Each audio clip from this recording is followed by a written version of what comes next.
Hello, I'm Ryan, and this is a preface video for a project covering a book by Dom Gueranger called The Liturgical Year. Before we talk about the book, I'd like to talk about when this book came out and Dom Gueranger himself. This next part is from a wonderful article at Catholicism.org. It's a 22-pager, but it does a good job talking about Dom Gueranger's life integrated into the history of that time. France in the late 1700s and early 1800s was a time of chaos for the church, even if it really stopped. And in that article, there's a vibe of people getting together and doing good for the church in response to all the heresy, corruption in and out of the churches, and the truly dangerous political threats to all the traditional Catholics at the time. It reminds me of now. It's hard to deny that there is a power behind how good people think collectively. One example is how popular the traditional Latin Mass is among younger generations and how some people are baffled by that. There's a homily by Archbishop Samples back in April of 2018 at the Basilica of the National Shrine of the Immaculate Conception in Washington, D.C., where he teaches us how to look at how attractive the traditional Latin Mass is to young people. Another example would be the massive decline in value of certain companies for pulling distasteful advertisement stunts. We could easily talk about Dom Gueranger for hours, so let's keep it as relative to this project as much as I can. Dom Gueranger's parents had to be married in secret since Catholicism was illegal at that time.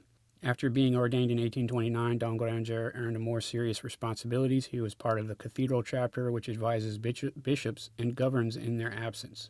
Dom Gueranger not only revived Benedictine monasticism in people, but also bought and restored the derelict abbey at Solesmes, or St. Peter's Abbey of Solesmes.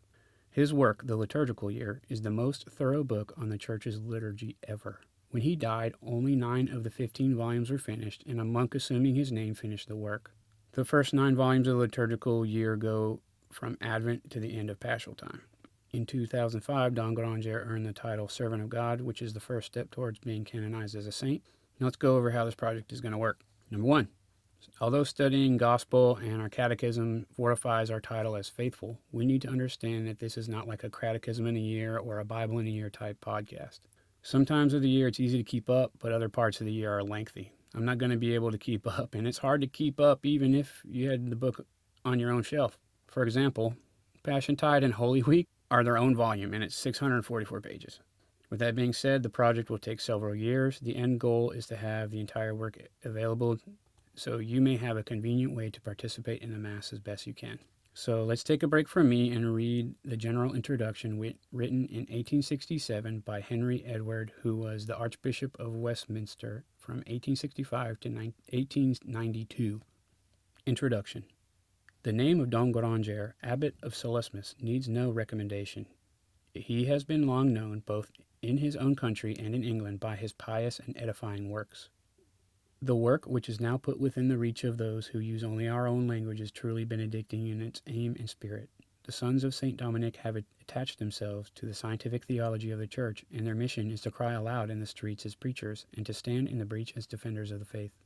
The sons of St. Benedict have a more tranquil mission within the walls of the sanctuary and on the steps of the altar. The année liturgique is the fruit of this interior and peaceful spirit. It is a prolonged meditation on the wonderful order of divine worship which has formed itself around the presence of the incarnate Word. It is the adoration of the Father in spirit and in truth, in the circle of his divine acts for the redemption of the world. The calendar of the Church renews before our spiritual and intellectual vision, it may almost be said, before our eyes of sense, the supreme worship of the Blessed Trinity in the communion of the saints.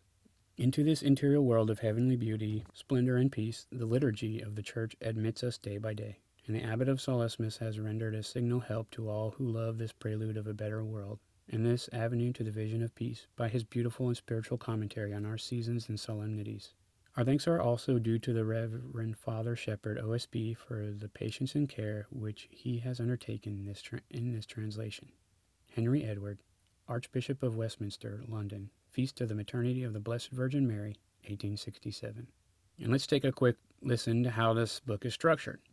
Each liturgical season is divided into 1, a history lesson, 2, a mystery lesson, 3, instruction on how to participate in the season, 4, morning and night prayers for the season, 5, on hearing Mass during the season, 6, on communion during the season, and 7, Vespers and Compline for that season.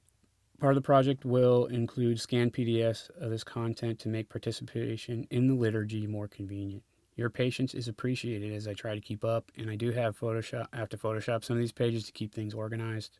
Then each season is further broken down with the propers of the time and propers of the saints. His book is pretty much a 15-volume missal. To keep up, I'll have to defer propers of the saints with some exceptions. I'll try to accommodate as best I can. I'd also like to add some production value to the content. Hopefully, eventually, it will all be there and an efficacious tool to keep in your spiritual toolbox. If this project bears good fruits, we can even study the footnotes together. Thanks for listening. Godspeed.